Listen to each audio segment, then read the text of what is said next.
નમસ્કાર મિત્રો, સ્વાગત છે તમારું ખેડૂત સમાચાર ચેનલમાં। આજના આ વિડીયોમાં આજથી વાવાઝોડા સાથે અતિભારે વરસાદની આગાહી કરવામાં આવી છે।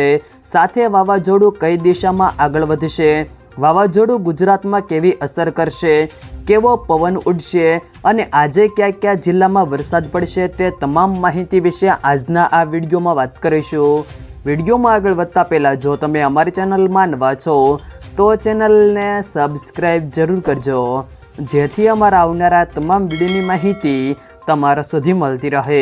તો ચાલો શરૂ કરીએ આજનો આ વિડીયો। ગુજરાત પર વાવાઝોડાનો ખતરો અત્યારે તોળાઈ રહ્યો છે। અરબી સમુદ્રમાં સક્રિય થયેલી સિસ્ટમ વાવાઝોડામાં પરિવર્તિત થશે તેવી શક્યતાઓ છે। રાજ્યમાં 24થી 31 તારીખ સુધી ભારે પવન સાથે વરસાદની આગાહી પણ કરવામાં આવી છે। 24 તારીખના રોજ અરબી સમુદ્રમાં વાવાઝોડું વધુ સક્રિય થશે અને 26 મેના રોજ દક્ષિણ ગુજરાતમાં વાવાઝોડાની અસર જોવા મળી શકે છે। રાજ્યમાં છેલ્લા ઘણા સમયથી કમોસમી વરસાદ પડી રહ્યો છે। હવામાન વિભાગની આગાહી મુજબ અરબી સમુદ્રમાં સર્જાયેલા સાયક્લોનિક સર્ક્યુલેશનને કારણે વાવાઝોડાનું સંકટ તોળાઈ રહ્યું છે, જેની અસરથી પણ વરસાદનું અનુમાન છે।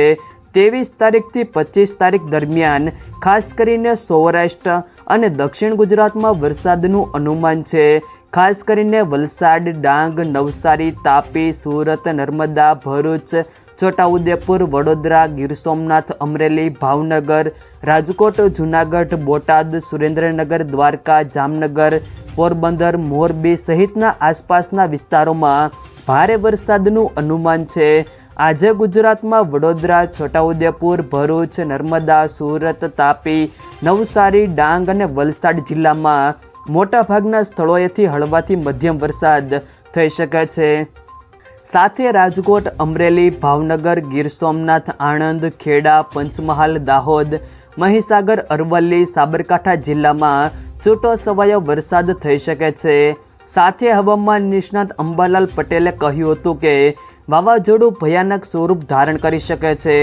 દક્ષિણ ગુજરાતના ભાગોમાં 10થી 12 ઇંચ વરસાદ વરસી શકે છે। મધ્ય ગુજરાત અને દક્ષિણ સૌરાષ્ટ્રમાં પણ ભારે વરસાદ વરસશે। મુંબઈ અને મહારાષ્ટ્રના ભાગોમાં 15થી 20 ઇંચ વરસાદ વરસી શકે છે। મુંબઈ સુરત વચ્ચે ગમે ત્યાં દરિયાકાંઠે વાવાઝોડું લેન્ડફોલ થઈ શકે છે।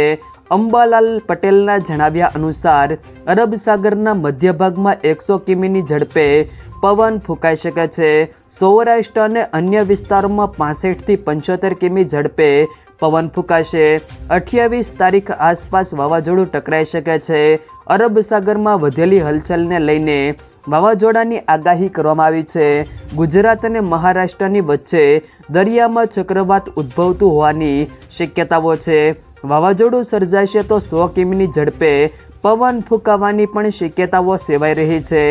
આમ આજથી રાજ્યના અનેક વિસ્તારોમાં વરસાદી માહોલ જામે તેવી શક્યતાઓ છે। આજથી 25 તારીખ સુધી રાજ્યમાં વરસાદનું અનુમાન છે।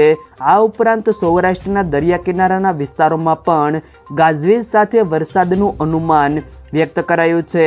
તો સિસ્ટમની અસરના ભાગરૂપે મધ્ય ગુજરાતમાં પણ ગાજવીજ સાથે વરસાદની શક્યતાઓ વ્યક્ત કરવામાં આવી છે। જો મિત્રો વિડીયો પસંદ આવ્યો હોય તો વિડીયોને લાઈક કરો, તમારા મિત્રો સાથે શેર કરો અને જો તમે અમારી ચેનલમાં નવા છો તો ચેનલને સબસ્ક્રાઈબ જરૂર કરજો, જેથી અમારા આવનારા તમામ વિડીયોની માહિતી તમારા સુધી મળતી રહે।